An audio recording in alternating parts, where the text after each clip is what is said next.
What's up, guys? What's going on? I'm Paul, and I'm back. This is Falling Theology Daily Devo with Trust in Jesus Ministries. Glad you're here. Glad you're listening. We are continuing as we start, really, in the beginning, and it ain't no pun either, because that's where we're at in Genesis 1:3-5. So if you haven't checked out the verse, go ahead and read them, see what they're about. Come back and we'll discuss the 4 questions. If you've already read it, well, let's dive on in. Last episode, we talked about in the beginning. And we talked about how God is before all of time. He's all powerful and he's able to do all these things. Now we're going to talk about how God is going to create this universe, this world that we're living in now, how he has done it. And one of the questions that we talked about is earlier about what we are going to discuss, which we're actually going to jump into it now because that's one of the things that this scripture is about to say, or it's at least allude to. And so we're going to see what it has to say. But one of the things that we talked about is it a one actual physical 24-hour day? Is it a literal day? Is it just a metaphorical time, space? What is it? And how do we know? And where can we find clues? And the goal here is not only just to think about it theologically, because that's important. That's the reason why we're going through these scriptures, so that we can understand God. That's the idea of theology. We can understand who God is, so that way we can recognize his love for us, and then we can know that love and we can know him more. But we also want to look at it linguistically. And so trying to see what the text actually says, how the words connect, what they mean, and then we can ascertain a better idea of what the writer is actually trying to say or write, using context clues that he's given us in the way in which he's written these things. And so let's just go ahead and dive in and see what it has to say. It's starting with verse 3-5, chapter 1, 3-5. And it says, "And God said, 'Let there be light,' and there was light. And God saw that the light was good. And he separated the light and the darkness. God called the light day and the darkness night. It was evening and it was morning, the first day." So reading through this, we first get God calling, speaking. This is amazing, because what he says is, "Let there be light." By mere speech, God has begun creation. Just by saying, "Let there be light," and there was light. Dude, that's powerful in itself. Just to recognize the awesome power of God, that he causes things to come into being that we're not in.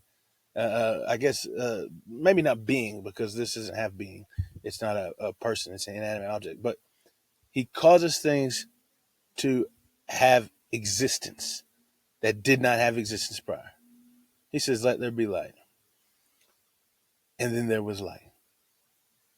And then he says, the scriptures say, the writer says that God saw the light and said it was good. That means God creates a good creation. What he does is good. What he causes to come about, it's good. And so this thing that God has caused to come about, which is light, is good. And now God does this other thing. He separates this light from this darkness. This light from this darkness, God separates, and then he gives them names.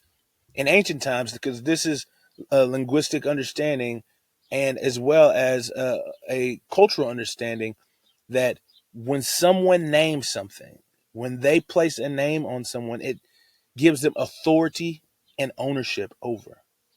And so when the writer of Genesis is saying that God named these things which he caused to come into being, it means not only is he the creator of these objects, but he is also the authority over them, that he maintains rule and dominion over these objects. And he names them. God names them. He calls it day and he calls it night. The light is day and the darkness is light.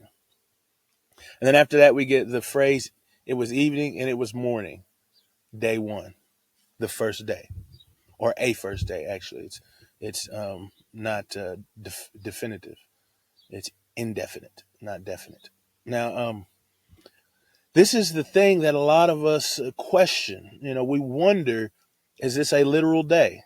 We have huge swaths of people who hold in on one side versus the other as young earth creationists is what some are called, I believe, where they believe that the earth is young. It's not the billion years that science want to say it is, but it's less than that because God has created the earth in 6 days, literal days, and therefore it doesn't leave room to have this a millennia of time that that the scientists say has happened in order for the universe to have formed. And to that, I would say that yeah, we can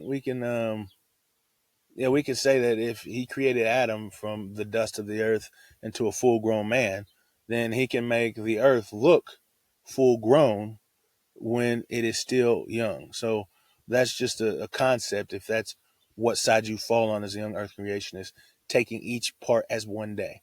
And one of the ways in which people defend this argument is in this particular verse where it says evening and morning, the first day. And you've got to contend with that because it literally says it was one day, and it calculates, the scriptures calculate that day by means of saying an evening and a morning, which means that it seems like it would be a literal day. But let's take a further look, though. What did God create here? It says that he created light. And so what is illuminating this light? Well, we don't get the sun and the moon until I think it is the fifth day. I'm sorry, it's the fourth day. We don't get the sun and the moon until we get to the fourth day. So technically, how can there be an evening and a morning without a sun? Matter of fact, how can there be time? That's the thing. How can there be time without the sun and without the moon? Because that's how we orient ourselves. 24 hours is a rotation of the earth as the sun goes up and goes down. A year is around the sun. All of these things play a role in helping us to determine what time is. And so when God does this first creation, it could be that this evening and this morning, because he calls day and night just these lights and this darkness, the light and the darkness. And so it could be just that in this time, during however long this time was that he did to create the light and to create the darkness, or not create the darkness, but to create the light and then separate the light from this darkness, that is considered the evening and the morning. It could just be an understanding of the fact that evening was there as it was darkness, and then God said, let there be light, and then day came because he calls it day, evening and morning. And then it has been a day since. So just thinking about it in that terms, thinking about it in the way that the scripture provides it, that it's just the appearance of light which causes the morning to come, the appearance of light, then that was a day. So this could be less than the 24 hours, or it could be more. It could be just the expanse of time that we saw from where it says in the beginning. And we talked about a little bit that in the beginning could have been a long, extended amount of time before God actually started to do this creative work, molding the world into something that is inhabitable, and then placing things in it to inhabit. So just thinking about it in that way means that this day could be taken as a long time, because as we see through scripture, a day is considered of various things. We'll read in chapter 2 where it talks about day as in the day that God created the heavens and the earth. Well, we know that he didn't create it in one day. If we read literally the scriptures, that it was 6 days. So what does it mean by day? Well, that could mean just the time frame, and the time frame in which God created the heavens and the earth. And that's in, I believe, chapter 2, verse 4. And so we can read that and recognize a day in that manner. But most oftentimes, though, when the word yom is used, which is day for scripture, it is meant for a literal day, 24 hours. So it's how is this word being used? And then how is it, I'm sorry, excuse me, how is this word normally used? And then how is it being used in the context that it's placed in? That's the way that we have to think about this when we read the scriptures. And for me, I'll fall on the side that right now that it's just an indiscriminate amount of time. That it's not a literal one day. Now, don't hate me if you think it's a literal one day, man. I'm sorry. That's just what I've been reading right now as I've been studying the scripture. But there is strong evidence as well to say that this is a literal day. But I think the major point, though, that the author of Genesis is trying to get across, because I want to talk about the idea of is it one day or if it's a long period of time, because I know that right now is a hot button topic for people who are reading Genesis and trying to combine science and scriptures together. That's a hot button topic. That's why I talked about it. It's what we call a warrant, something that's going to pop up in your mind when we read it. But I think the idea of what is happening, the author wants to convey to its readers, to his readers, is that God is a powerful God who has authority over all of creation to make the world and fashion it in an organized way.